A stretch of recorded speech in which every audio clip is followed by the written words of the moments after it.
Hello everyone. তো সবাই কেমন আছো? সবার পুজো কেমন কাটলো? আমি একটু লেটে ভিডিওগুলো আপলোড করছি, কারণ বাড়িতে আছি, প্রচণ্ড ব্যস্ততার মধ্য দিয়ে যাচ্ছে। তো এটা হচ্ছে আমার পঞ্চমীর একটা ব্লগ। সেদিন আমাদের ফাইনাল রেজিস্ট্রি ছিল, সেখানে রেজিস্ট্রি সমস্ত কাজ শেষ করে আমরা গিয়েছিলাম। পাশে একটা পুজো প্যান্ডেল ছিল, আর থিমটা ছিল টোটালি গ্রাম্য পরিবেশের ওপর। খুব ভালো করেছিল প্যান্ডেলটা, দেখার মতো।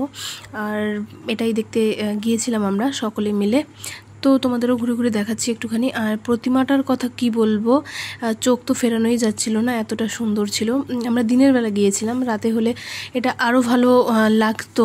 তখন তো পঞ্চমী সবে, খুব একটা লাইটিং দেওয়া হয়নি। আমাদের এখানে পুজোটা একটু লেট করেই শুরু হয়। তো ভিডিওটা তোমাদের কেমন লাগছে তোমরা একটু দেখে কমেন্টে জানিও। আমি একটা যদিও রিলস আপলোড করেছিলাম। তো তারপর আমরা খাওয়া দাওয়া শেষ করে সেখান থেকে চলে আসি। তো আজকের মতো টাটা।